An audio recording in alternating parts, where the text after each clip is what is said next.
Social and cultural anthropology. சமூக பண்பாட்டு மானுடவியல் வரலாறு மற்றும் வளர்ச்சி. அறிமுகம்.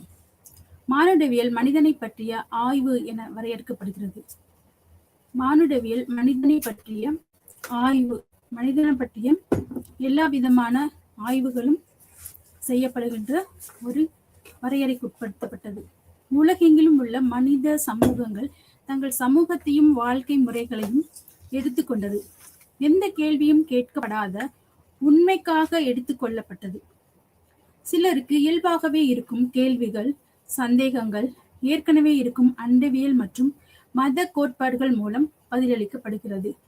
இந்த மானுடவியல் மனிதனை பற்றிய முக்கியமான ஆய்வினை மேற்கொண்டுள்ளது. அவனுடைய பண்பாடு, கலாச்சாரம், அவனுடைய புரிதல்கள், அவருடைய சந்தேகங்கள், அவருடைய சிந்தனைகள் எவ்வாறு இருக்கின்றன என்றெல்லாம் இவை ஆராயப்படுகிறது. சிலருக்கு இயல்பாகவே இருக்கும் கேள்விகள், சந்தேகங்கள்லாம் ஏற்கனவே இருக்கின்ற அண்டவியல் மற்றும் மத கோட்பாடுகள் மூலம் அதுக்கு பதில் கொடுக்கப்படுகிறது. பல நூற்றாண்டுகளுக்கு பிறகு எழுதவும் படிக்கவும் கற்றுக்கொண்டது எப்படி, ஏன் என்ற கதை வானியல், கணிதம், உயிரியல் மற்றும் அனைத்து அறிவியல்களையும் மனிதர்களை மேம்படுத்துதல். இந்த அறிவியல், உயிரியல், கணிதம், வானியல் இதெல்லாமே மனிதனை மேம்படுத்தக்கூடிய ஒரு பாடமாக இருந்தது. அதாவது எல்லா மனிதர்களும் ஒரு சிந்தனைக்கு உட்பட்டவர்களாக, சிந்திக்கக்கூடியவர்களாக, சொல்லக்கூடிய எல்லாவற்றையும் அப்படியே ஏற்றுக்கொள்ளாமல், நம்பாமல் ஏன், எப்படி என்ற கேள்விகளை எழுப்புகின்றன. ஏன், எப்படி என்ற கேள்வி வரும்போது அவர்கள் சிந்தனைக்கு உட்படுத்தப்படுகிறார்கள். அப்ப சிந்தனையின் மூலமாக இந்த கேள்விகளுக்கெல்லாம் விடை தேடுவது ஒவ்வொருவருடைய தனிப்பட்ட சிந்தனையாக இருக்கிறது. இறுதியாக அவர்கள் மீது விசாரணை பார்வை திருப்பியது. மானுடவியல் ஏன், இந்த மானுடவியல் ஏன் இருக்கு, எதுக்காக இது அப்படின்னு பார்க்கும்போது, சுமார் 16ஆம் நூற்றாண்டில் ஐரோப்பா அபராடிக் மாற்றத்திற்கு உட்பட்டது. பயண வர்க்கத்தின் அடிப்படையில் அது உலகம் முழுவதும் அதன் புவிசார் அரசியல் எல்லைகளை விரிவுபடுத்தியது. பயண வர்த்தகத்தின் அடிப்படையில் எல்லா நாடுகளுக்கும் பயணப்படுகின்ற பொழுது உலகம் முழுவதும் சுற்றி வரும்போது அது புவிசார் அரசியல் எல்லைகளை விரிவுபடுத்துகிறது. சர்ச்சன்டிஸ்டர்ஸ் மீது ஏமாற்றம் வளர்ந்து வந்தது. அமெரிக்க புரட்சியும் அதை உணர்த்தியது. சமூக ஒழுங்கு தெய்வீக தோற்றத்தின் அடிப்படையில் இல்லை, ஆனால் அது அசைக்கப்படக்கூடிய ஒரு அமைப்பாக இருந்தது. சமூக ஒழுங்கு தெய்வீக தோற்றத்தின் அடிப்படையில் இல்லை. சமூக ஒழுங்கு அதன் ஒவ்வொரு கலாச்சாரத்தை அடிப்படையாக கொண்டு அந்தந்த சமுதாயம் அல்லது அந்தந்த மாகாணம் அல்லது மாநிலங்கள் எந்த சமூக கட்டுப்பாடுகள், கொள்கைகளை அந்த சமூகம் செய்கின்றதோ, பின்பற்றுகின்றதோ, அதை ஒவ்வொரு சமூகமும் அந்த இடத்திற்கு ஏற்றவாறு, புவியியல் இடத்திற்கு ஏற்றவாறு, அந்த அமைப்பிற்கு ஏற்றவாறு மாற்றங்கள் தோன்றுகிறது. அதாவது தெய்வீக தோற்றத்தின் அடிப்படையில எல்லாம் இருக்குன்னா அப்படி இல்லை. சமூகம் ஒவ்வொரு சமூக ஒழுக்கங்களும் ஒன்றுக்கொன்று வித்தியாசப்படுகிறதாக இருக்கிறது. ஆனால் அது ஒரு அசைக்கப்படக்கூடிய ஒரு அமைப்பாக, அதற்குள்ள மாற்றங்களை கொண்டு வரணும்.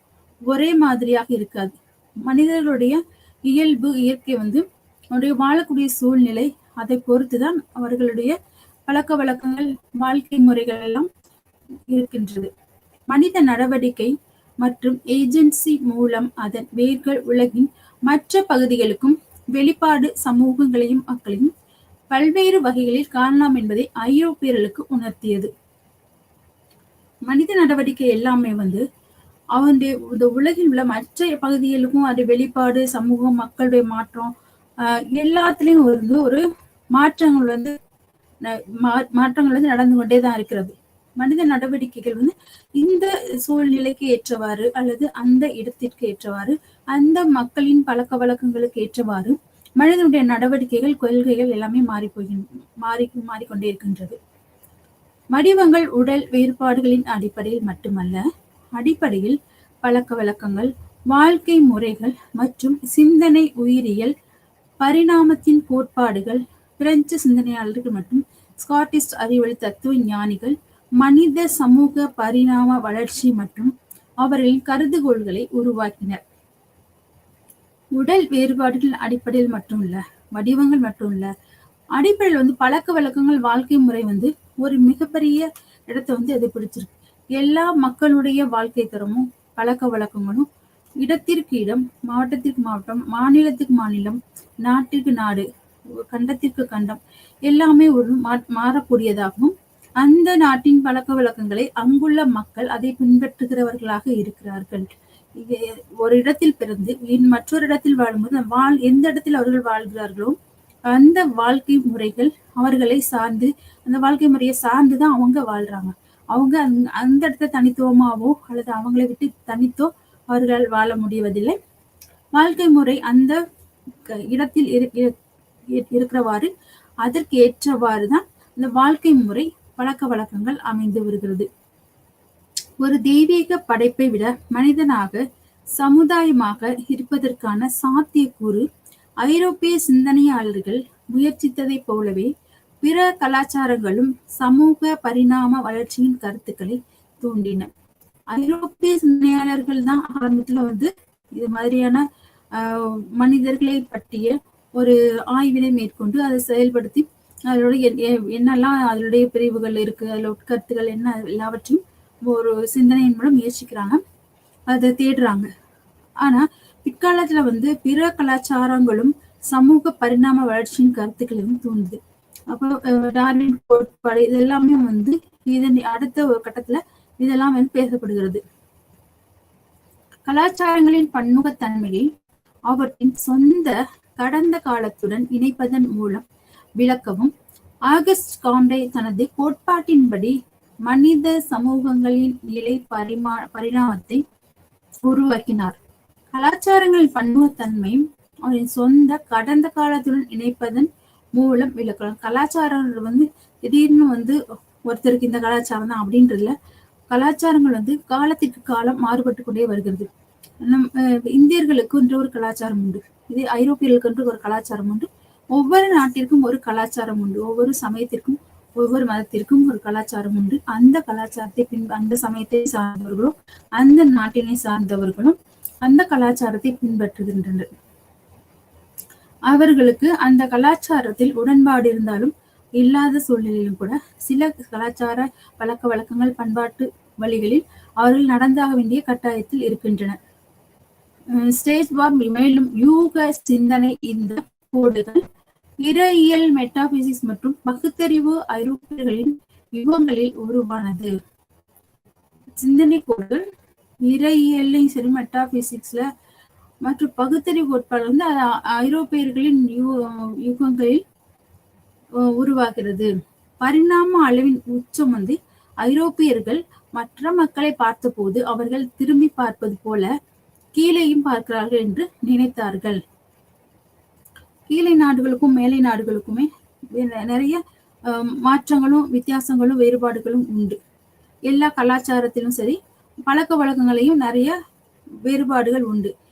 காம்டே மனிதர்களின் பிரதிபலிப்பு திறன்கள் மற்றும் அவற்றின் திறன் ஆகியவற்றில் கவனம் செலுத்துகிறது. பிரதிபலிப்பு திறன்கள், அவங்க எப்படியெல்லாம் அவங்களுடைய உணர்வுகளை அவர்கள் பிரதிபலிக்கிறார்கள், அவருடைய செயல்பாடுகளை பிரதிபலிக்கிறார்கள் என்பதில் அந்த திறன்களில் அவர் ஆகியவற்றிலிருந்து கவனம் செலுத்துகிறது. பலவீன மக்கள் பலவீனமான அல்லது உயிர் வாழும் திறன் இல்லாதவர்கள் அகற்றப்படுவார்கள் என நிறுவப்பட்டது. அவர்களுக்கென்று ஒரு சட்ட திட்டங்களோ ஒரு கலாச்சார பண்பாட்டு மொழியில் அவற்றை உருவாக்கி வைத்து அந்த பண்பாடு கலாச்சாரங்களை பின்பற்றாதவர்கள் அல்லது அதற்கு தகுதி இல்லாதவர்கள் அல்லது பலவீனமானவர்கள் உயிர் வாழ திறன் இல்லாதவர்கள் என்ற அடிப்படையில் அவர்கள் அகற்றப்பட வேண்டும் என நிறுவுகிறது. தகுதியானவர்களில் உயிர் வாழ்தல் என்ற பிரபலமான கருத்தாக்கமும் தவறாக புரிந்து கொள்ளப்பட்டது. உயிர் வாழ்றது இப்ப இறையியல் ரீதியாக பார்க்கும்போது உயிர் வாழ்தல் அது இறைவனோடு தொடர்பு படுத்தப்பட்ட ஒரு கோட்பாடாக இருக்கிறது. அது இறைவன் படைத்தது, இறைவன் அதற்கு உயிர் உடலை நீங்கும் போது அது இறைவனுடைய செயல்பாடு என்று சொல்லப்படுகிறது. ஆனால் இந்த கருத்துக்களின்படி பார்க்கும் பொழுது பலவீனமான மக்கள் அல்லது உயிர் வாழும் திறன் இல்லாதவர்கள் அகற்றப்படுவார்கள் என நிறுவப்படுகிறது. அப்ப இவங்க ஒருத்தருடைய உயிர் வந்தவங்க வாழணும், வாழ தகுதி இல்லாதவர் என்பதை இவர்களாக நிறுவப்படுகிறது. தகுதியான உயிர் வாழ்து என்ற பிரபலமான கருத்தாக்கமும் தவறாக புரிந்துள்ளது. யார் வாழணுன்றது இவங்க முடிவு பண்ண வேண்டிய அவசியம் இல்லை. ஒன்று மனிதர்கள் அவர்களின் அனைத்து அம்சங்களிலும் அறிவியல் பகுப்பாய்விற்கு சாத்தியமான பாடங்கள் இருப்பது ஒன்று. மனிதர்கள் அவர்கள் அனைத்து அம்சங்களிலும் அறிவியல் பகுப்பாய்வுக்கு சாத்தியமான பாடங்கள் இருப்பது. எல்லாமே அறிவியல் சார்ந்த பகுப்பாய்வு சார்ந்ததாக இருக்கிற மனித வாழ்க்கை எல்லாமே, எல்லா அம்சங்களிலுமே. அதில் தத்துவம் சார்ந்த கருத்துக்களும் உண்டு, அறம் சார்ந்த கருத்துக்கள், மெட்டாபிசிக்கல் தாட்ஸ் எல்லாமே இருக்கு. ஆனா இந்த மனிதர்கள் அறிவியல் பகுப்பாய்வுக்கு சாத்தியமான பாடங்கள் அது ஒன்றாக இருக்கிறது. இரண்டாவதாக அது உண்மையில் மனிதனாக இருக்க வேண்டும். அது அறிவொளி, இயற்கை, பண்பாட்டு பிரிவினை மற்றும் பெண் மீது அதன் மேலோட்டம், ஆண் இருமை ஐரோப்பிய நாடுகளில் உள்ள அனைத்து முக்கிய சிந்தனையாளர்களாலும் அங்கீகரிக்கப்பட்டு நிறுவப்பட்டது. உண்மையில் மனிதனாக மனிதத்தன்மை இருக்கும் பொழுதுதான் அவன் மனிதனாக எண்ணப்படுகிறான். மேன், அதாவது ஹியூமன் அப்படின்னு அந்த பற்றியதான ஒரு வரையறை கருத்து தான் இந்த ஆந்த்ரோபாலஜின்னு சொல்றது. அப்ப அவனுடைய எல்லா செயல்பாடுகளும், அவனுடைய கலாச்சாரம், பண்பாடு, பழக்க வழக்கங்கள், அவன் பின்பற்றி வருகிற கோட்பாடு, கொள்கைகள், இதெல்லாமே வைத்துதான் ஒரு மனிதனுடைய இந்த இனத்தினர் அல்லது இந்த குழுவினர் இவ்வாறாக இருக்கிறார்கள், இவர்களுடைய தனித்துவம் இது என்று பிரித்து வரையறைப்படுத்தக்கூடிய ஒரு வரையறைக்குட்படுத்தப்பட வேண்டியது. மறுமலர்ச்சி பிரான்சிஸ் பேகன், ஃப்ராய்ட் மற்றும் டார்வின் போன்றவர்கள் மனிதர்கள் தங்கள் பகுத்தறிவு ஆசிரியர்கள் இயற்கையின் மீது ஆதிக்கம் செலுத்துவதற்கு விதிக்கப்பட்டிருந்தனர். மறுமலர்ச்சி பிரான்சிஸ் பேகன், ஃப்ராய்ட் மற்றும் டார்வின் இவங்க எல்லாமே ஒரு மனிதர்களை பற்றியதான ஒரு பரிணாம வளர்ச்சியும் சரி. ஃப்ராய்ட் சிக்மண்ட் ஃப்ராய்ட் என்பவர், அவர் சைக்காலஜிக்கல் அவருடைய ஆய்வு எல்லாமே அது சம்பந்தப்பட்டது. இப்ப அவர் ஒரு மனிதன், அவன் உள்ளார்ந்த நிலை என்ன, அவன் எதை பற்றி சிந்திக்கிறான், அவனுடைய சிந்தனை என்ன, அவனுடைய உள்ளுக்குள் அவனுடைய ஆசைகள் என்ன, அல்லது அவனுடைய விருப்பம் அல்லது ஆசை அவனுக்குள் எப்படி இருக்கிறது, அவர் இதை ஈகோ இது மாதிரி எல்லாம் மனநிலையை அவர் பிரிக்கிறார். இப்ப டார்வின் பரிணாம வளர்ச்சி எப்படி ஆரம்பத்துல எப்படி இருந்தான், மனிதன் எப்படி இருந்தான், அவனுடைய போக போக அவனுடைய வளர்ச்சி எப்படி இருந்தது, அப்படி அது போல அவருடைய ஒரு கோட்பாடுகள் பகுத்தறிவு சிந்தனையோட அது இருக்கிறது. இப்ப இயற்கையின் மீது ஆதிக்கம் செலுத்துவதற்கு விதிக்கப்பட்டிருந்தனர். நாகரிகத்தை வரையறுத்தல் உள்ளுணர்வால் உந்தப்பட்டு மனிதர்களைப் போல காரணத்தால் வழிநடத்தப்படவில்லை. இயற்கை, உயிரியல், உயிரினங்கள் ஆதிக்கம் செலுத்த வேண்டும் மற்றும் மனிதர்களால் பாதுகாக்கப்பட வேண்டும். இயற்கையும் சரி, உயிரியல் தாவரங்களாக இருந்தாலும் சரி, உயிரினங்களா இருந்தாலும் சரி, உயிர் வாழக்கூடிய எல்லா உயிரினங்களும் மனிதர்களைப் போலவே அவைகளும் பாதுகாக்கப்பட வேண்டும். ஏன்னா இப்ப இயற்கையை அழிக்கக்கூடாது, மரங்களை அழிக்கக்கூடாது, அது மாதிரி உயிரினங்களை கொள்ளக்கூடாது, காட்டு விலங்குகளை வேட்டையாடக்கூடாது, இந்த மாதிரியான நிறைய பாதுகாப்பு அம்சங்கள் வந்துவிட்டது. அதுல இயற்கை பாதுகாக்கிறது மூலமா மனிதர்களுக்கு அதன் மூலமாக நன்மை பயக்கக்கூடிய சூழ்நிலை உருவாகும். நல்ல மழை கிடைக்கும், நல்ல காற்று கிடைக்கும், இது மாதிரி இயற்கையான ஒரு நல்ல சூழல் உருவாகும். அதாவது எல்லாமே மனிதர்களுக்காக எல்லாம் செய்யப்பட வேண்டியதாக இருக்குது. உயிரினும் சரி, உயிரினங்களுமே மனிதர்களுக்காக, மனிதர்களை போல அவர்கள் அவைகளையும் மனிதர்களை நேசிக்க வேண்டும், பாதுகாக்கப்பட வேண்டும். இதுவும் ஒரு மனிதத்தன்மையுடைய அம்சமாக இருக்கிறது. இது அனைத்து அறிவார்ந்த செயல்பாடுகளையும் ஆண்களின் உண்மையான செயல்பாட்டிற்கு காரணமான மனநிலை இருந்தது. மேற்குலகின் அங்கீகரிக்கப்பட்ட கோட்பாட்டாளர்கள் பெண்ணிய களம் உள்நாட்டு களத்தில் மட்டுப்படுத்தப்பட்டது. இப்ப ஆண்களின் செயல்பாட்டு காரணமான மனநிலையில் இருந்து மேற்குலகின் அங்கீகரிக்கப்பட்ட கோட்பாட்டாளர்கள் பெண்ணிய களம் உள்நாட்டு களத்தில் மட்டுப்படுத்தப்பட்டது. பெண்ணிய களம் வந்து எப்படி இருக்குன்னா, சில இடத்துல வந்து அவர்களுக்கான அங்கீகாரம் வந்து இல்லை. எல்லா இடத்துலயும் பெண்களுக்கான அங்கீகாரம் வந்து இல்லாம இருக்குது. மேற்குலகில வந்து அது மாதிரி இருக்கிறது. அங்கீகரிக்கப்பட்ட கோட்பாட்டாளர்கள் பெண் களத்தை அது ஒரு மட்டுப்படுத்தக்கூடியதா தான் இருக்கு. அது வந்து எல்லா இடத்துலயுமே அந்த நிலைகள் வந்து காணப்படுகிறது. சமூக பண்பாட்டு மானுடவியல் வரலாற்று பின்னணி மற்றும் வளர்ச்சி. வெற்றிடத்தில் எந்த கோட்பாடும் எழுவதில்லை. கலீலியோவும் கோப்பர்னிக்கஸும் இருந்தனர் என்பதும் அனைவரும் அறிந்ததே. அவர்களின் காலத்திற்கு முன்னதாகவே விளைவுகளை அனுபவிப்பது டார்வின் வலது பக்கம் வந்தார். அதாவது இவங்கெல்லாம் கலீலியோனா கோப்பர்னிக்கஸ்னா எல்லாருக்கும் தெரிந்தவங்க தான். ஆனா வெற்றிடத்திலிருந்து எந்த கோட்பாடும் எல்லாம் வந்து ஒரு ஒரு ஒரு இருத்தல் இருந்துதான் ஒவ்வொரு கோட்பாடுமே உண்டாகிறது. அதை ஆராயும் பொழுது அதற்கு உள்ள இருக்கிற எல்லா விஷயங்களும் வந்து தெரிய ஆரம்பிக்கிறது. அவர்களின் காலத்திற்கு முன்னதாகவே விளைவுகளை அனுபவித்து டார்வின் வலது பக்கம் வந்தார். ஏன்னா ஒரு காலத்திற்கு முன்னதாக வந்து விளைவுகள் என்பது இருக்கு. அது இப்படி இருக்கும்போது அதனுடைய விளைவு இருக்குன்றத வந்து கண்டுபிடிச்சிருக்காங்க.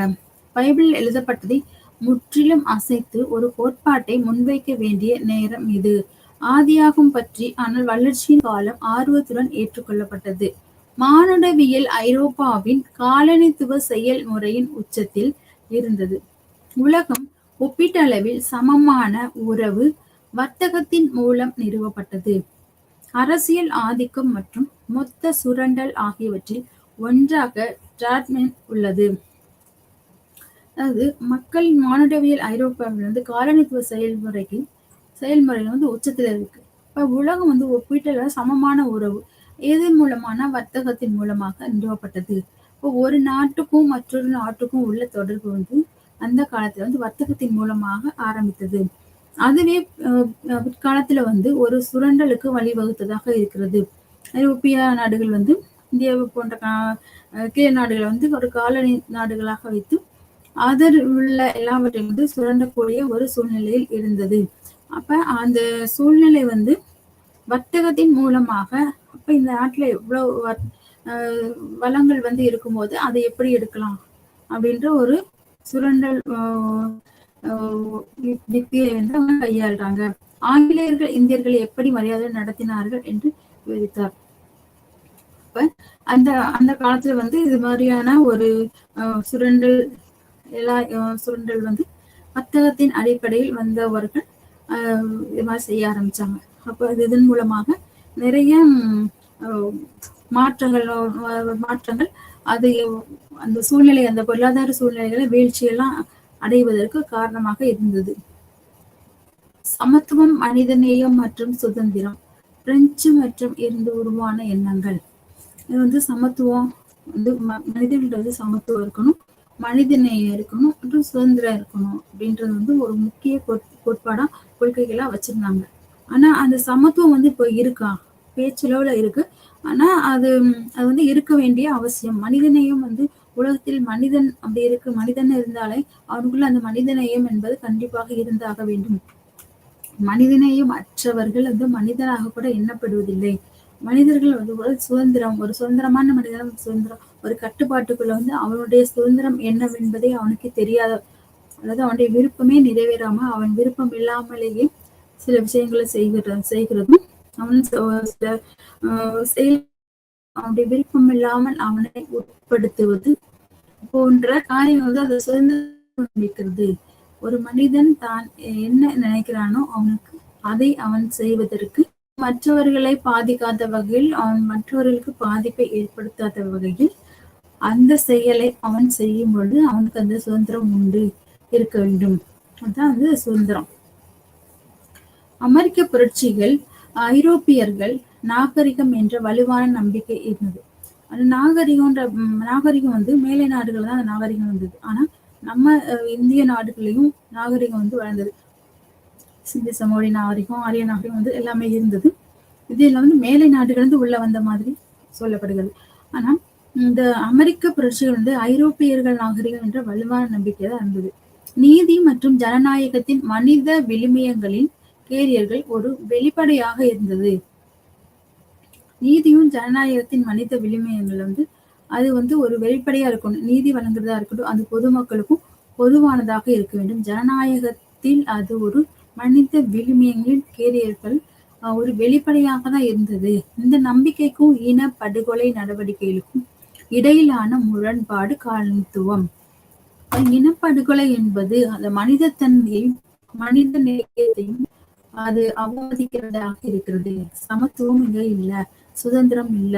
மனிதருக்கு மனிதர்கள் ஒருவரை கொலை செய்யும் பொழுது அதற்கு உரிமை, ஒருத்தரை கொலை செய்வதற்கான உரிமை அவர்களுக்கு இல்லை. ஒரு மனிதருக்கு துன்பம் விளைவிக்கவோ அல்லது அவர்களை கொலை செய்வதற்கோ எந்த மனிதர்களுக்கும் உரிமை இல்லை. ஆனா இனப்படுகொலை என்ற பெயரில் ஒரு இனத்தினை ஒரு இனம் மற்றொரு இனத்தை அவங்களுக்கு பிடிக்கலன்னா அந்த இனத்தை அவங்க கொன்றாங்க. அப்ப அந்த இனப்படுகொலை என்று மோசமான நடவடிக்கையாக இருக்கிறது. இதுல இந்த காலனித்துவம், இந்த முரண்பாடு இதுக்கும் அதுக்கும் இடையிலான முரண்பாடு காலனித்துவமா இருக்கு. பரிணாம கோட்பாடுகள் தான் ஐரோப்பிய நாடுகளின் பரவலை நியாயப்படுத்தி ஆதரித்தன. பரிணாம கோட்பாடு ஐரோப்பிய நாடுகள் பரவலை நியாயப்படுத்தி ஆதரித்தன. ஆனா பழமையான பிற உருவத்தை உருவாக்குவதன் மூலம் ஆர்ச்சி ஆம்டே, பச்சோபன், மைனே, மெக்லனன் மற்றும் பிற அறிஞர்கள் மனித சமூகங்கள் நேரியல் என்ற முற்போக்கான பல நிலைகளை கடந்து சென்றது. பழமையான பிற உருவத்தை உருவாக்குவதன் மூலம்தான் சில சமூக நேரியல் என்ற முற்போக்கான பல நிலைகளை கடந்து செல்ல செய்கிறது. பரிணாமம் மேற்கத்திய சமூகங்களால் எட்டப்பட்டது. யாருடைய ஆதிக்கம் மேலும் நியாயப்படுத்தப்பட்டது? ஸ்பென்சரின் கட்டளைப்படி உயிர் வாழ்க்கை. இதனால் ஐரோப்பியர்கள் வெற்றி அடைந்தார்கள் என்று சொல்லப்படுகிறது. அதாவது உயிர் வாழ்க்கை என்பது ஒவ்வொரு மனிதனுக்கும் உரிய அவனுடைய வாழ்க்கையை வாழ்வதற்கு அவனுக்கு உரிமை உண்டு. அதுபோல அது வாழ தகுதியற்றவர்கள் என்று இவர்களாக ஒரு கட்டுப்பாட்டை விதித்து, ஒரு கோட்பாட்டை விதித்து, அதற்கு சரியாக இவர்கள் ஃபிட்னஸ் ஆகாதவர்கள், அவங்க அது வாழ தகுதியற்றவர்கள் என்ற ஒரு கொள்கையும் கூட வைக்கிறார்கள். ஒரு டிசிப்ளின், அது மாணவியலின் ஒழுக்கம் இறுதியாக ஒரு தனித்துவமான ஒழுக்கமாக நிறுவப்பட்டது. Edward B. டெய்லர் ஆக்ஸ்போர்ட் பல்கலைக்கழகத்தில் மானிடவியல் தலைவராக பொறுப்பேற்கிறார். மனித இனம் ஒழுங்குமுறையின் குறிக்கோள்கள் தோற்றம் மற்றும் பன்முக தன்மையை முறையாக படிப்பதும் ஆராய்ச்சி செய்வதும் ஆகும். மனித இனம் ஒழுங்குமுறையின் குறிக்கோள்கள் தோற்றம் மற்றும் பன்முகத்தன்மை முறையாக படிப்பதும் ஆராய்ச்சி செய்வதும் ஆகும். மனித இனத்தை பற்றியதான ஒரு அது இறையியல் ரீதியாக இருந்தாலும் சரி, அது பகுத்தறிவு சிந்தனைகளாக இருந்தாலும் சரி, மனிதனுடைய இனம், மனிதனுடைய செயல்பாடுகள் அது ஒரு முக்கியமான இடத்தை பெற்றிருக்கிறது. மனிதன் ஒரு இனம் என்பதை டார்வின் உறுதியாக நிறுவினார். ஒரு இனம் உயிரியல் ரீதியாகவும் மனித சமூகங்களில் உள்ள வேறுபாடுகளுக்கு காரணமான இன கோட்பாடுகள் இது. அவர்களின் இன வேறுபாடுகள் அறிவார்ந்த மட்டத்தில் நிராகரிக்கப்பட்டன. இனம் இல்லை என்றால் அளவுகோல். பின்னர் ஒருவர் உடல் மற்றும் பிற காரணங்களை தேட வேண்டி இருந்தது. இனம்ன்றது வெறும் இனம் இல்ல, அவங்க சார்ந்துள்ள உடல் மற்றும் பிற காரணங்களையும் தேட வேண்டியது. அவங்களுடைய அறிவு, அவங்களுடைய செயல்பாடு, அவங்களுடைய பழக்க வழக்கங்கள் எல்லாமே அதை சார்ந்து அந்த பிற காரணங்களையும் தேட வேண்டியிருந்தது. பல்வேறு மனித குழுக்களுக்கு இடையிலான சமூக வேறுபாடுகள், மானுடவியலின் ஒழுக்கம், பின்னர் மனிதன் உயிரியல் மற்றும் சமூக பரிணாமத்தை ஆராய்வது. மனிதன் ஒரு குழுக்களாக ஆரம்பத்தை காலங்களில் மனிதர் குழுக்களாக தான் இருந்திருக்காங்க. ஒவ்வொரு குழுக்களாக இருந்திருக்காங்க. அவங்களுக்கு பேசுறதுக்கு மொழி இல்லாம இருந்திருக்கு. மொழி இல்லாம அவங்க சைகைகள் மூலமாக தான் ஆரம்ப காலங்கள்ல ஆதி மனிதர்களாக இருக்கும்போது அவர்கள் பகுத்தறிவு இல்லாம தான் இருந்திருக்காங்க. அப்ப அவங்களுக்கு அந்த பசி உணர்வு வரும் பொழுது எதையாவது வேட்டையாடி அவங்க சாப்பிட்டு அதை பசியை தீர்த்திருக்காங்க. அப்ப வேட்டையாடுவது, அதை அப்படியே சாப்பிடுறது, இந்த மாதிரிதான் ஆரம்ப காலத்துல இருந்திருக்காங்க. அப்புறம் பயிர்கள், அது இயற்கையில விளையக்கூடிய பயிர்கள், வளங்கள், இந்த மாதிரி தானியங்கள், அவற்றையும் ஒன்று அவர்கள் பசியாயிருக்கிறார்கள். அப்ப பிற்காலத்துல வந்து ஒரு கற்கால மனிதர்கள் இருக்கும்போது அந்த கற்களை உரசும்போது இந்த தீ வருது. அப்புறம் பகுத்தறிவு அவங்களுக்கு வந்து பகுத்தறிவு வரும் பொழுதுதான் அப்படியே நிறைய சமுதாயத்துல மாற்றங்கள் வந்தது. குழுக்களாக குழுக்களாக இருந்தவர்கள், நாடோடிகளாக இருந்தவர்கள், மலைகளிலும் குகைகளிலும் காடுகளில் இருந்தவர்கள் தன்னை அல்லது ஆர்ப்பரிக்கிறதுக்கும் ஆரவாரம் பண்றோம். இப்படி ஒவ்வொரு ஒலிகள் வந்து மாறி மாறி அந்த எல்லா ஒலிகள் மூலமாக தங்கள் உணர்வுகளை ஒருவருக்கு ஒருவர் பரிமாறிக்கொள்ளக்கூடிய அடுத்த கட்ட சூழ்நிலைகள் வந்தது. அப்ப மனிதர்கள் வந்து ஒரு குழுக்களாக இருக்கும்போது அந்த குழுக்களுக்குள்ளேயே தான் அவங்க வந்து அவங்களுடைய பழக்க வழக்கங்கள், அவங்களுடைய தொடர்புகள் எல்லாமே அதுக்குள்ளேயே தான் இருக்கு. அவங்க பேசுறது, புரிஞ்சுக்கிறதா, அவங்க பழக்க வழக்கங்கள் எல்லாமே அந்த ஒரு குறிப்பிட்ட குழுவில் உள்ள மக்களுக்கு மட்டும்தான் அது வந்து தெரியும். வெளியில இருக்கிறவங்களுக்கு அது தெரியாது. அதுக்கப்புறம் ஒரு குழுவிலிருந்து மற்றொரு குழுவிற்கான தொடர்பு வந்து உண்டாகுது. அப்ப அவங்களுக்கும் இதே மாதிரியான பழக்க வழக்கம். அப்ப இவங்களோட பார்க்கும்போது, இவங்களோட இருக்கும்போது இவங்களுக்கு அந்த பழக்க வழக்கம் புரிய ஆரம்பிச்சிருது. அப்புறம் வந்து வளர்ச்சி வந்து வளர்ந்து வரும் பொழுதுதான் அவங்க பேசக்கூடிய வார்த்தைகள் வந்து கண்டுபிடிக்கிறாங்க. வார்த்தைகளுக்கு வந்து மொழி வந்து தேவைப்படுது. இப்போ மொழிகள் வந்து பேசப்படும் போது அப்ப மொழியா பேசுறாங்க. அதுக்கப்புறமா தான் அது மொழி மூலமாக தங்கள் தொடர்புகளை வந்து மொழி மூலமாக தொடர்பு கொள்றாங்க. அந்த மொழிக்கு அப்புறம் தான் அந்த மொழிகள் வந்து கடைசியில வந்து எழுத்து வடிவம் வருது. அப்புறம் வந்து ஒவ்வொரு மொழிகள் வந்து நிறைய மொழிகள் இருக்கு. நிறைய மொழிகளுக்கு எழுத்து வடிவம் உண்டு. நிறைய மொழிகளுக்கு வந்து எழுத்து வடிவம் இல்லாமலும் இருக்கிறது. பேச்சு மொழியாகவே கூட இருக்கிறது. இப்படி வந்து குழுக்களாக ஆரம்பிக்கப்பட்ட வந்து அந்த சமூகங்கள் பிற்காலத்துல வந்து நிறைய ஒரு சமூகங்களா ஒரு குழுக்களா இருந்தது. ஒரு ஜாதின்ற அடிப்படையில அதுவும் அப்புறம் நிறைய பிரிவுகள் வர ஆரம்பிச்சிருது. அப்புறம் வந்து இறையியல் கோட்பாடு உள்ள வருது. அப்ப இறைவன் அந்த பயம், இறை அச்சம் அப்படின்னு வரும்பொழுது அப்படியே அந்த கடவுள்ன்ற ஒரு கோட்பாடை கொண்டு வராங்க. கடவுள் கோட்பாடு வரும்போது அப்ப இவங்க எல்லாம் அதை பின்பற்றவங்களை இந்த இனத்தை சார்ந்தவங்க அல்லது இந்த சமூகத்தை சார்ந்தவங்க அப்படின்னு. அப்புறம் தொழில் ரீதியாக மக்களை வந்து மக்களுக்குள்ள ஒரு பிரிவினை உண்டாகுது. இந்த தொழில் செய்யறவங்க எல்லாம் இந்த இனத்தை சேர்ந்தவர்கள் அல்லது இந்த ஜாதியை சேர்ந்தவர்கள் என்று அப்படி ஒரு பிரிவு வருது. அப்ப ஜாதிகள் வந்து இந்து மதத்தின்படி ஒரு 4 ஜாதிகளா பிரிக்கிறாங்க. அதுக்கப்புறம் நிறைய ஜாதிகள் வந்து அதோட கிளை பிரிவுகளாக மாறி நிறைய ஜாதிகள் வந்து தொழில் ரீதியாக நிறையவே வந்துருச்சு.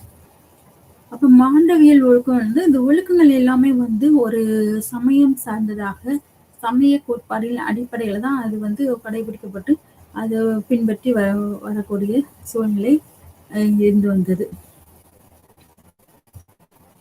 உடல் வகைகள் மற்றும் சமூக மற்றும் கலாச்சார வாழ்க்கையின் கவனிக்கப்பட்ட வேறுபாடுகளை விளக்குவது. இது வந்து இந்த டிசிப்ளின்ல வந்து என்ன சொல்றா, உடல் வகைகள் மற்றும் சமூக மற்றும் கலாச்சார வாழ்க்கையின் கவனிக்கப்பட்ட வேறுபாடுகளை விளக்குவது. இப்ப முதல்ல வந்து அந்த உடல் வகைனா உடல் ரீதியாக சமூக மாற்றங்கள், கலாச்சாரங்கள் இதெல்லாமே வந்து முதல்ல வந்து அவங்களுடைய செய்கைகள் மூலமாக மற்றும் சைகை அந்த மூலமாக தான் தாங்க சொல்ல வேண்டிய ஒரு இதை வந்து சொல்றாங்க, புரிய வைக்கிறாங்க.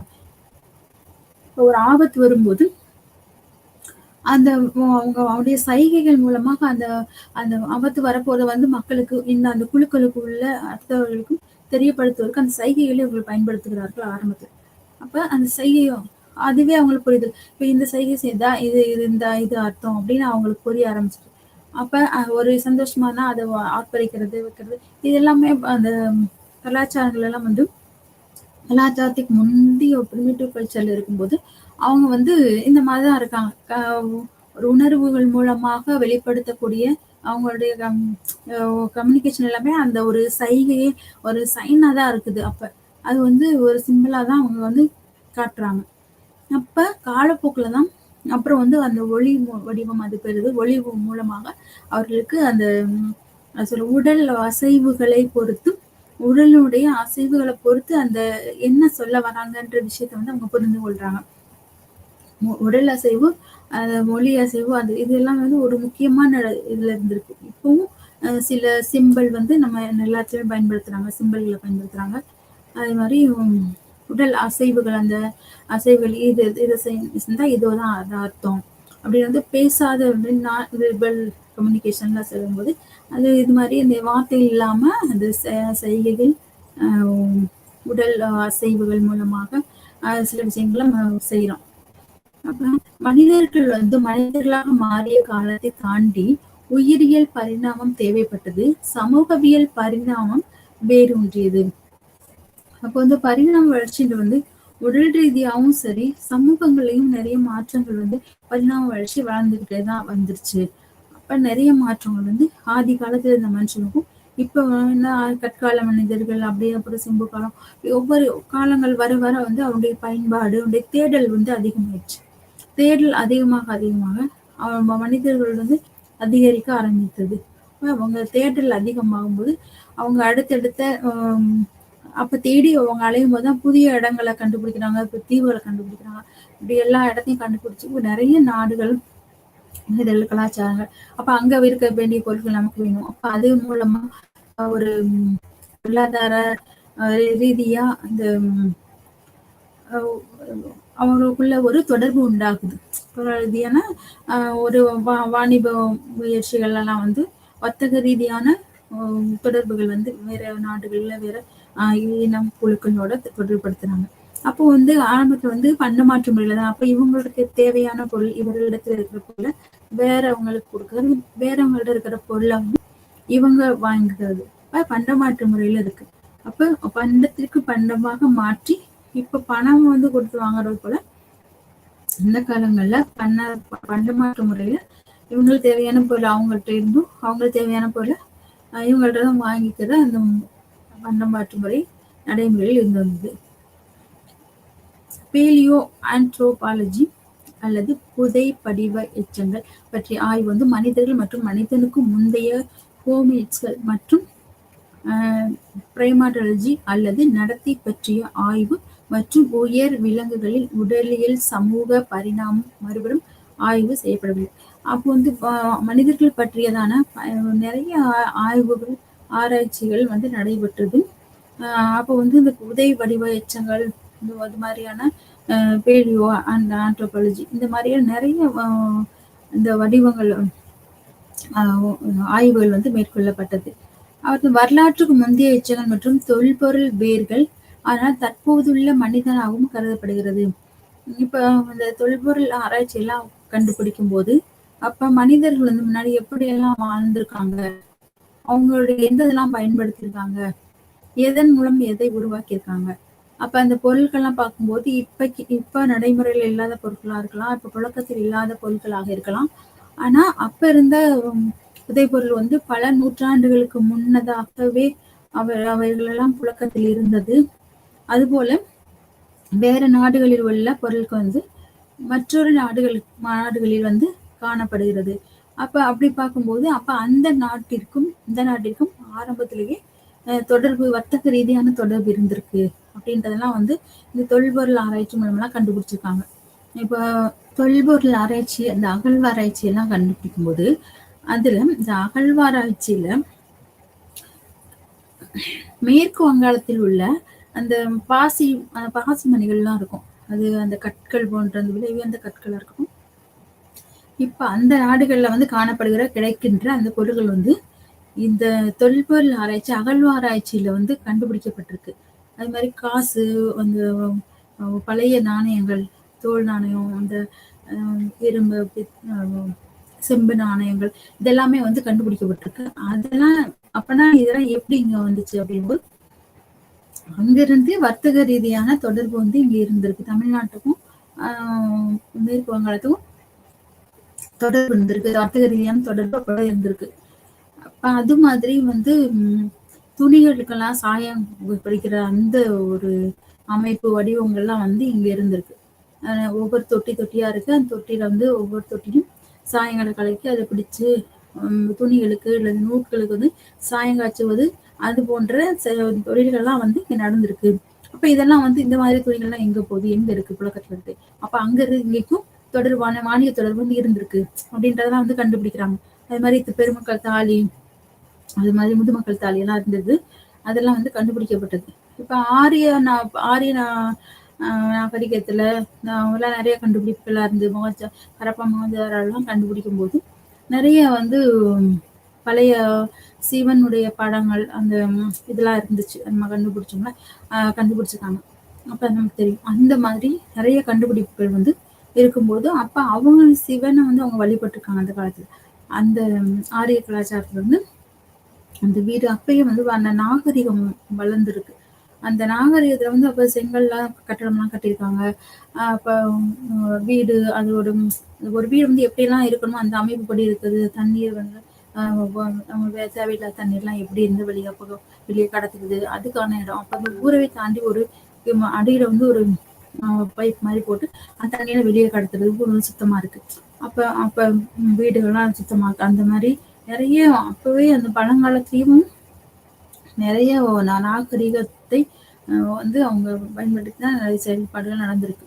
அப்ப இப்படி மனிதர்களுடைய எல்லா வரலாற்றுக்கும் முந்தைய எச்சங்களும் சரி, உள்வர்கள் வேர்களா இருக்கட்டும், தற்போதுள்ள மனிதனாகவும் இதுக்கும் அதுக்கும் நிறைய வந்து தொடர்புகள் வந்து இருந்திருக்கு.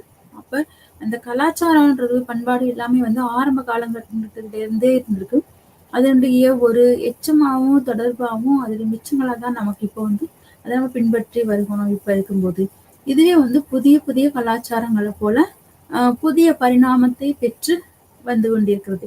அதெல்லாம் திரும்பி பார்க்கும்போது அதை ஆராய்ந்து பார்க்கும் பொழுது அது வந்து ஏற்கனவே பழைய காலத்துல இருந்தே இதெல்லாமே இருந்திருக்கு. இப்ப நம்ம ட்ரெஸ் கூட பாருங்க, இப்போ புதுசு புதுசா ட்ரெண்டிங்கா வருது. ஆனா இது எல்லாமே பார்த்தா நம்ம பழைய படங்கள் எல்லாம் பார்க்கும்போது அதெல்லாம் வந்து அப்ப இது மாதிரிதான் இருந்திருக்கு. அப்ப பழையமையான விஷயங்கள் எல்லாமே வந்து இப்ப புதுமையா வந்து வந்துட்டு இருக்கு. அப்ப தொல்பொருள் ஆராய்ச்சியில மட்டும் இல்ல, எல்லாமே வந்து அதுக்கான மதிப்புகளும் இப்ப அதிகமா இருக்கு. பழைய பொருட்களுக்கான மதிப்புகள் அதிகமா இருக்கு. பழைய பொருட்கள் பழைய ஸ்டைல் எல்லாமே இப்போ வந்து மறுபடியும் ரிப்பீட் ஆகிட்டே தான் இருக்கு. இப்ப சமூகங்கள் மிகவும் பரிணாம வளர்ச்சி அடைந்த சமூகங்களின் கடந்த காலத்தின் எச்சங்களாக, அதாவது மேற்கு ஐரோப்பிய இந்த கடைசி அனுமானம் தான் சமூக பரிணாம கோட்பாட்டின் அடிப்படையை உருவாக்குகிறது.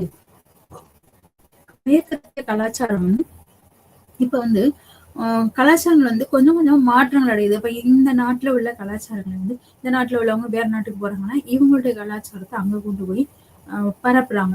அப்ப பரப்புறாங்கன்றதுலாம் இவங்க கலாச்சாரத்தை அங்க பின்பற்றும்போது அது அங்க இருக்க கலாச்சாரம் அவங்களுக்கு பிடிக்க ஆரம்பிச்சிச்சு. அப்ப அந்த சிலர் வந்து இவங்க கலாச்சாரத்தை அவங்க பின்பற்ற ஆரம்பிக்கிறாங்க. அதே போல மேற்கத்திய கலாச்சாரங்கள் வந்து நம்மளால நிறையவே ஊடுருவி வந்திருக்கு. அந்த கலாச்சாரங்களை வந்து நமக்கு வந்து அது பேசனாவோ ட்ரெண்டிங்காவோ நம்ம நினைச்சு அந்த அந்த கலாச்சாரங்கள் வந்து நம்ம பின்பற்றோம். ஆனா நம்மளுடைய கலாச்சாரங்கள் வந்து பழமையானதாக இருந்தாலும் அந்த கலாச்சாரங்களை அவர்கள் விரும்பி அவற்றை அவர்கள் பின்பற்ற ஆரம்பித்திருக்கின்றனர். இப்ப கலாச்சார மாற்றங்கள் வந்து மனிதர்கள் எங்கெங்கெல்லாம் போறாங்களோ அங்க அவங்களுடைய பழக்க வழக்கங்கள் கலாச்சாரங்கள் பண்பாடு வாழ்க்கை முறைகள் நடைமுறை எல்லாவற்றையுமே வந்து ஒரு பரிமாற்றத்துக்குள்ளாகுது. அவங்களுடைய இவர்களுடையதை அவர்களுமாக அதை பரிமாறிக்கொள்ளக்கூடிய சூழ்நிலை அவர்கள் பின்பற்றக்கூடிய சூழ்நிலைகள் வந்து விடுகிறது. பிரிட்டிஷ் மற்றும் அமெரிக்கன் மானுடவியல் பள்ளிகள் காலனித்துவத்துடன் மானுடவியலின் உள்ளார்த்த உறவு மேலும் தெளிவாக உள்ளது. காலனித்துவத்துடன் மானுடவியலின் உள்ளார்ந்த உறவு மேலும் தெளிவாக உள்ளது. அதன் பிரிட்டிஷ் பதிப்பில் ஒழுக்கத்தின் வளர்ச்சி மற்றும் அதன் வளர்ச்சி அமெரிக்க கலாச்சார பாரம்பரியம் என்று அறியப்பட்டது. இந்த அமெரிக்க கலாச்சார பாரம்பரியம் அதற்கென்று ஒரு தனித்துவம் உண்டு. இந்த பிரிட்டிஷ்ல இருக்கிறவங்க வந்து அது தனி ஐரோப்பிய தத்துவங்களும் சரி ஐரோப்பியர் பின்பற்றக்கூடிய எகிப்து ஏதென்ஸ் இதுல இருக்கக்கூடிய கலாச்சாரங்கள் எல்லாமே வந்து அதற்கும் அந்த அமெரிக்கர்கள் அவங்களுடைய பாரம்பரிய கலாச்சாரங்களுக்கும் நிறைய வேறுபாடுகள் உண்டு. அது போல இன வேறுபாடுகளும் நிறையவே உண்டு. ஐரோப்பிய நாடுகளுக்கும் ஆப்பிரிக்க நாடுகளுக்கும் அமெரிக்க நாடுகளுக்கும் உள்ள நிறைய இன வேறுபாடுகள் உண்டு. இவர்கள் அவர்கள் வந்து அவங்க வந்து கருப்பர்கள் என்றும் அவர்கள் வந்து வெள்ளைக்காரங்க அவங்க தனியா இருப்பாங்க. அவங்களுக்கு இவங்களுக்கு ஒத்து போகவே போகாது. அப்ப அந்த இன வேறுபாடு வந்து இருந்துகிட்டே இருக்கும். அவங்க நிறைய இது மாதிரி இனப்படுகொலைக்கெல்லாம் வந்து நிறைய காரணங்கள் இருந்தது. அதில் ஒரு வெறுப்பு காரணமா அவங்க அந்த சில இனத்தை வந்து அவங்க வெறுக்க ஆரம்பிக்கிறாங்க. அதன் மூலமா இனப்படுகொலை அது மாதிரி இலங்கையில வந்து அந்த இனப்படுகொலைலாம் நடந்தது. அதுபோல மனிதர்களை மனிதர்களாக ஏற்றுக்கொள்ளாமல் ஒரு மிருகத்தோட ஒரு கீழான நிலையில அவங்கள வச்சு அந்த இனப்படுகொலை செய்யறாங்க. அந்த மாதிரி ஒரு சூழ்நிலைகள்லாம் வந்து வரக்கூடாது. அதெல்லாம் வராத மாதிரி தான் அந்த மனிதர்களான உண்மையான சுதந்திரமும் அந்த சமத்துவமும் இருக்கும் அப்படின்றது ஒரு முக்கிய கருத்து. பிரிட்டிஷின் கல்வி வேர்கள் கட்டமைப்பு செயல்பாட்டு பள்ளியானது துர்க்கையின் செயல்பாட்டிலிருந்து எடுக்கப்பட்டது. பிரெஞ்சு சமூகவியல் பள்ளியை சேர்ந்தவர் கட்டமைப்பு செயல்பாட்டு பள்ளி கிளாசிக்கல் பரிணாமவாதிகளை அவர்களின் ஊக்க கோட்பாடுகளுக்காக விமர்சித்தார். அப்போ ஒரு பள்ளியை வந்து பிரெஞ்சு சமூகவியலாளர்கள் அவங்க வந்து ஒரு கோட்பாடு கட்டமைப்பு வைக்கிறாங்கன்னா அப்ப அதற்கு வந்து மாறாக சில கோட்பாடுகள் வந்து விமர்சனத்துக்குள்ளாகும். யாருமே ஒருத்தர் சொல்ற கருத்தை வந்து அப்படியே ஏற்றுக்கொள்வதில்லை. அவர்கள் ஒரு விவாதங்களையோ அல்லது விமர்சனத்தையோ அங்கு வைக்கிறார்கள். எல்லா எல்லா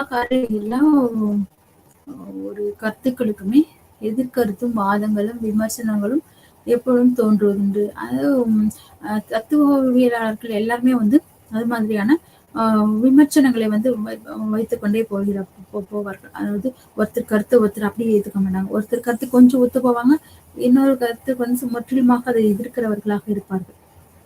சிலவற்றை ஏற்றுக்கொள்ளுகிறவர்களாகவும் சிலவற்றை வந்து அவர்கள் நிராகரிக்கிறவர்களாகவுமே இருப்பார்கள். பரிணாம வளர்ச்சியின் துப்பறியும் கோட்பாடுகளை அவர்கள் அனுபவவாதத்திற்கு நகர்த்தி உருவாக்கினர். துப்பறிதம்னா நிறைய வந்து கோட்பாடுகள் வந்து ரொம்ப ஆழமான சிந்தனைக்கு உட்படுத்தி அந்த கோட்பாடுகளை அந்த வளர்ச்சியெல்லாம் எப்படி இருக்கு, மனிதனுடைய வளர்ச்சி பரிணாம வளர்ச்சி ஆரம்பத்துல எப்படி இருந்தது, அடுத்து எப்படி இருக்கு, அடுத்து நீ எப்படி ஆகும், இது போன்ற ஆராய்ச்சிகளை வந்து நிறையவே மேற்கொண்டிருக்காங்க. இது வந்து அனுபவவாதத்திற்கு ஒரு விஷயத்த வந்து அவங்க அனுபவத்தின் மூலமா தான் அதை உணர முடியும்.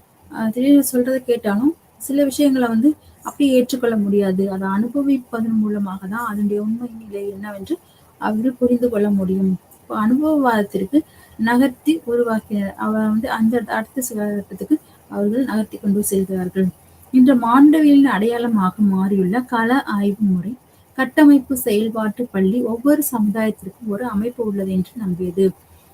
இப்போ மானுடவியல் அடையாளமா மாறியுள்ள கள ஆய்வு இந்த ஃபீல்ட் ஸ்டடி வந்து என்ன பண்ணணும், ஒவ்வொரு இடத்துக்கும் போறாங்க, ஒவ்வொருத்தரும் வந்து ஒவ்வொரு ஆய்வுகளை வந்து மேற்கொள்ளும் போதுதான் இப்ப நிறைய தீவுகள் எல்லாம் இருக்கக்கூடிய மக்களை பத்தி எல்லாம் யாருக்கும் தெரியல. தீவுகள் முதல்ல இருக்கான்னு கூட சிலருக்கு வந்து தெரியாது.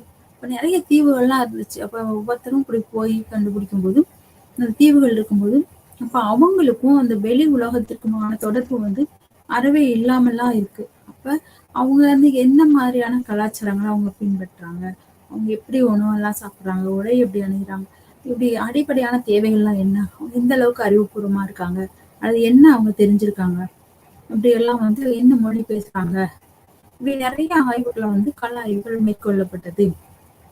அவங்களுடைய சமுதாயம் என்ன, அவருடைய கட்டமைப்பு என்ன, அதனுடைய செயல்பாடுகள் என்ன, இது போன்ற பல ஆராய்ச்சிகள் வந்து மேற்கொள்ளப்பட்டது.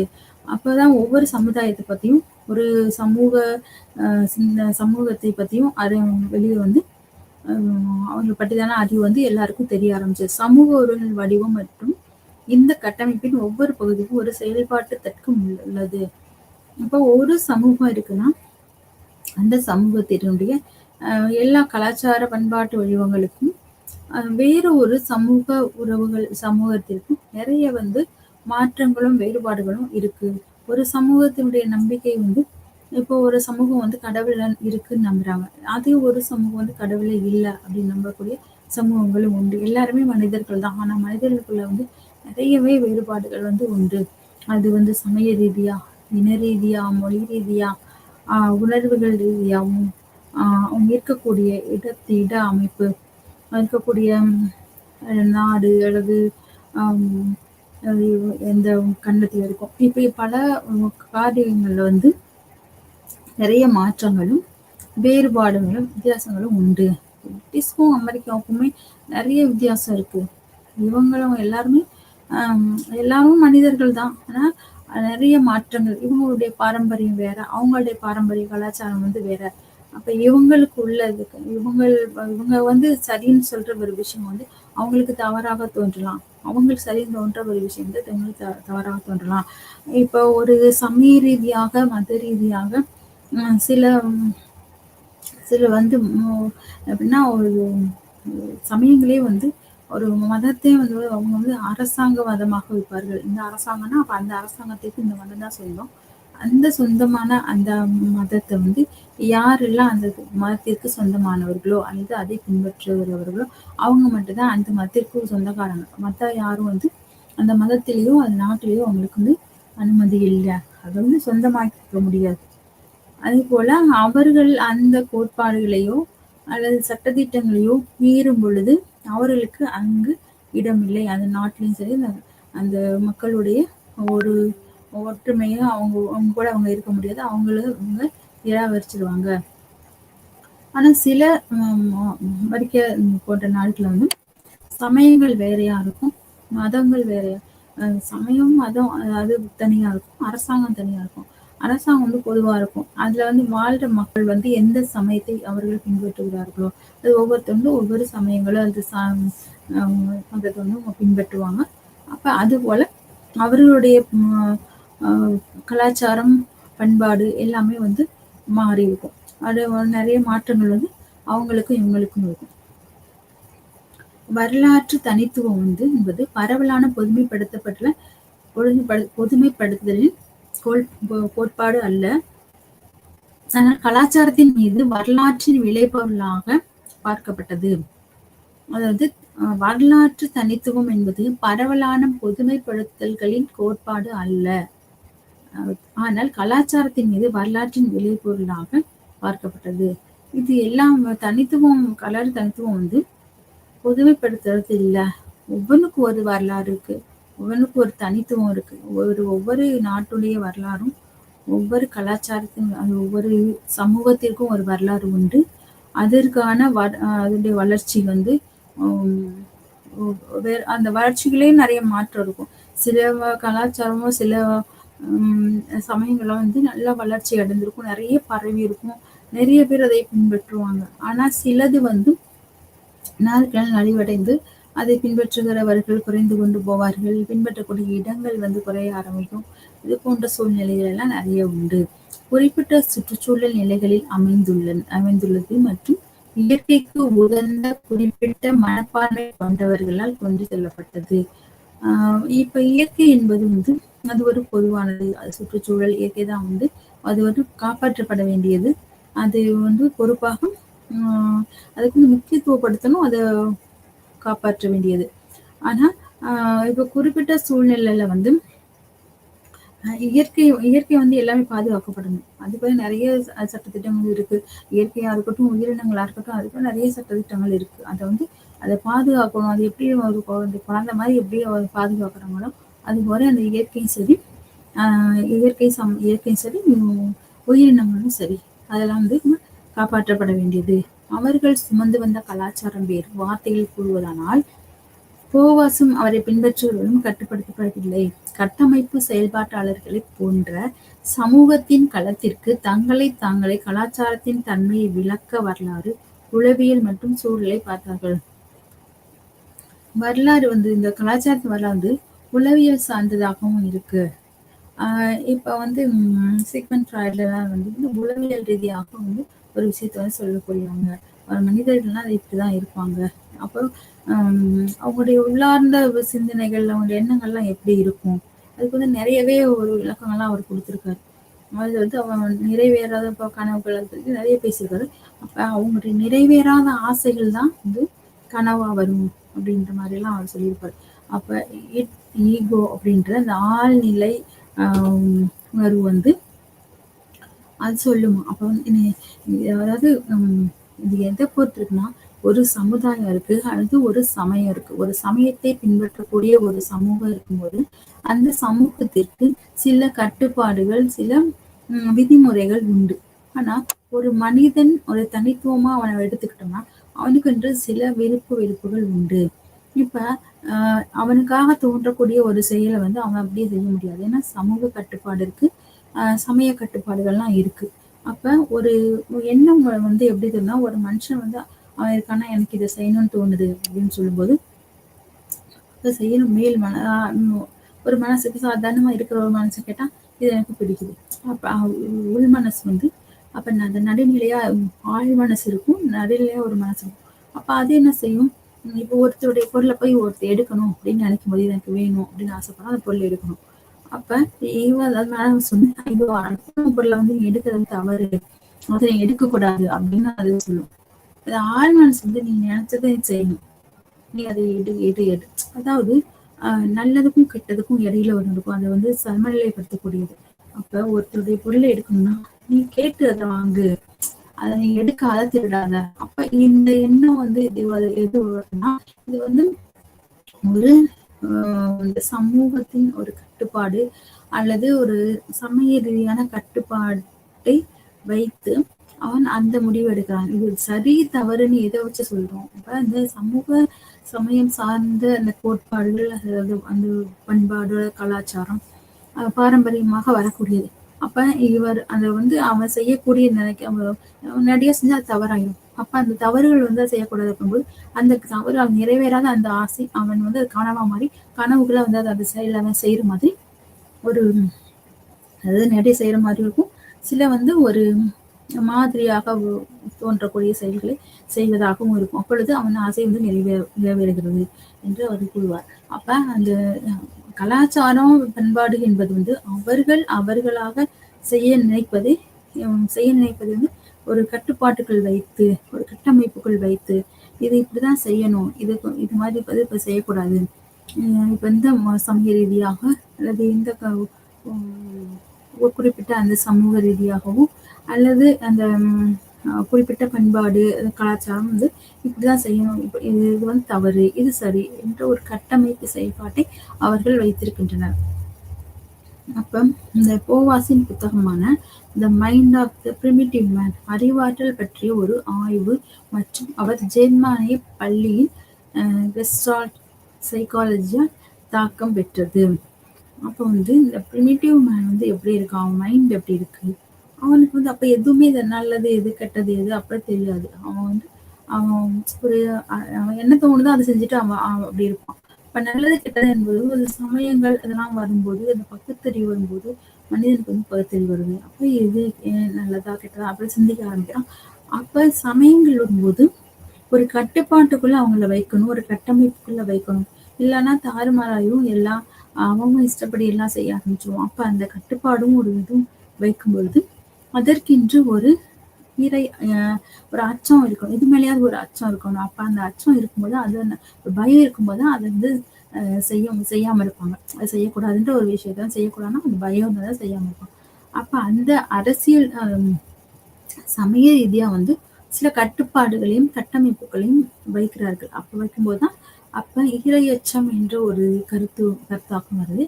அந்த இரையச்சத்தின் மூலமாக அவர்கள் அந்த குறிப்பிட்ட அந்த பாரம்பரியத்தை பின்பற்றுகிறார்கள். குறிப்பிட்ட அந்த கட்டமைப்பு செயல்பாடுகளை வந்து அவர்கள் அதை பின்பற்றி அப்படி வருகிறார்கள். நெறிமுறையின் கருத்து ரோபரால் உருவாக்கப்பட்டது. அங்கு அவர் முழுவதையும் வேறு ஏதோ ஒன்றாக பேசுகிறார். நெறிமுறையின் கருத்து அப்ப வந்து அறம் சார்ந்த கருத்துக்களா இருக்கட்டும், நெறிமுறை எப்படிதான் இருக்கணும், அந்த நெறிமுறை வந்து சமய ரீதியாக தான் அது உருவாக்கப்பட்டிருக்கும். அப்ப அந்த சமயத்துல வந்து இதெல்லாம் செய்யணும், இதெல்லாம் செய்யக்கூடாது அப்படின்னு வைக்கும்போது அந்த குறிப்பிட்ட செயல்பாட்டை தான் கட்டமைப்பின் படிதான் இவங்க எல்லாமே செய்வாங்க. அப்ப இந்த கட்டமைப்புல எதெல்லாம் வந்து சரியோ அதை மட்டும் தான் செய்யணும், எதெல்லாம் தவறோ அதெல்லாம் செய்யக்கூடாது. அப்ப அந்த கட்டமைப்பை உருவாக்குறதுக்கு அந்த சமயம் சார்ந்த அந்த கலாச்சாரம் சார்ந்த அந்த பண்பாடு சார்ந்த ஒரு நிலையில தான் அது உருவாக்கப்பட்டிருக்கு. அப்ப அந்த நிலையை தான் அவங்க வந்து பின்பற்றி வர வேண்டிய கட்டாயத்துல இருக்காங்க. இந்தியாவில் மானிடவியல் வளர்ச்சி. மானிடவியல் வளரும் போது இந்தியா பிரிட்டிஷ் காலனியாக இருந்தது. ஆரம்ப வேலைகள் பிரிட்டிஷ் நிர்வாகிகளால் இன வரைவியல்களாக கருதப்படலாம். ஹட்டன் அவர்களின் இன சார்பு மற்றும் யூரோசென்ட்ரிசம் இன்னும் அவர்கள் உண்மையான கல்வி சார்ந்த மற்றும் உயர் கல்வி கற்ற மக்கள் முயற்சி செய்து கொண்டிருந்த மக்கள் மற்றும் கலாச்சாரங்கள் பற்றிய மிகுந்த ஆர்வம் கொண்டிருந்தனர். இந்தியாவில் வந்து மாண்டவியல் வளர்ச்சி வந்து நிறையவே மாற்றங்கள் இருக்கு. இந்திய பிரிட்டிஷ் காலனியா இருந்தது. ஆனா மாற்றங்கள் வந்து இந்தியாவில் மானுடவியல் மாற்றம் நிறையவே வந்தது. அவர்களின் ஆட்சியாளர்களால் வழங்கப்பட்ட முன்னணி ஆரம்ப கால அறிஞர்கள் இப்போது தந்தைகள் என்று குறிப்பிடுகின்றனர். இந்தியாவில் மானுடவியல் சிந்தனை எஸ்.ஏ. ராய் மற்றும் அனந்தகிருஷ்ண ஐயர் போன்ற அறிஞர்கள் ஐரோப்பிய தத்துவவியல் மற்றும் பரிணாமவியல் மற்றும் உலகளாவிய மனித நேயத்தால் தாக்கம் செலுத்தப்பட்டது. மத்திய இந்திய பழங்குடியினரை பற்றிய ராய் எழுதிய எழுத்துக்களில் தெளிவாக தெரிகிறது. அவர்கள் வேலை செய்தனர். மத்திய இந்திய பழங்குடியினரை பற்றி ராய் எழுதிய எழுத்துக்கள் தெளிவாக தெரிகிறது. ஏன்னா பழங்குடி இனத்தவர்கள்லாம் வந்து பிரிமிட்டிவ் கல்ச்சர்ல இருக்கும்போதே அவங்க வந்து எந்த ஒரு நாலேஜுமே இல்லாம தான் இருக்காங்க. ஆற்றோரங்கள்ல வந்து அவங்க குடியிருக்காங்க. மலைக்கிற ஓரத்துல, ஆற்று ஓரத்துல அந்த இயற்கை சார்ந்து அவங்க இருக்காங்க. அந்த இயற்கையில அவங்க கிடைக்கிறத அவங்க சாப்பிட்றாங்க, வேட்டையாடி சாப்பிட்றாங்க. அப்ப ஒரு கல்ச்சரே அவங்களுக்கு வந்து இல்லை. அவங்க வந்து எதை செய்யணும்னு தோணுதோ அப்ப அதை அவங்க செய்யற மாதிரிதான் இருக்கு. அப்ப வந்து 1919 வந்து பாம்பே பல்கலைக்கழகத்தில் சமூகவியல் பாடத்திட்டம் ஆரம்பத்தில் மானுடவியல் கற்பிக்கப்பட்டது. உடல் மற்றும் சமூக அம்சங்களை உள்ளடக்கிய ஒரு ஒருங்கிணைந்த பாடமாக அது மானுடவியலை விட அதிகமான இனவியல் அறிஞர்களின் மோனோகிராஃப்களில் இருந்து பார்க்க முடியும்.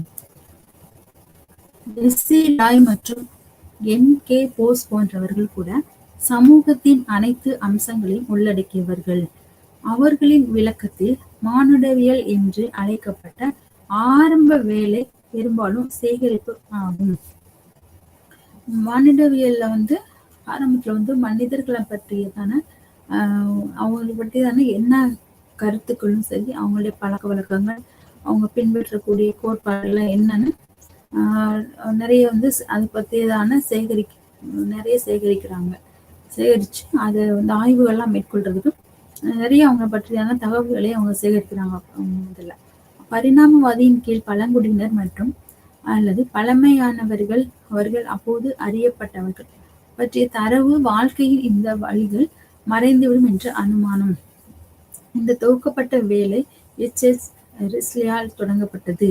அவர் 1931 மக்கள் தொகை கணக்கெடுப்பு பணிக்கு பிறகு ஒரு இன வரவியல் தொடங்கினார். இந்தியாவின் பழமையான மக்கள் பற்றிய விரிவுரைகள் அவர் பயணம் செய்து விரிவாக விரிவுரை செய்தார். நன்றி.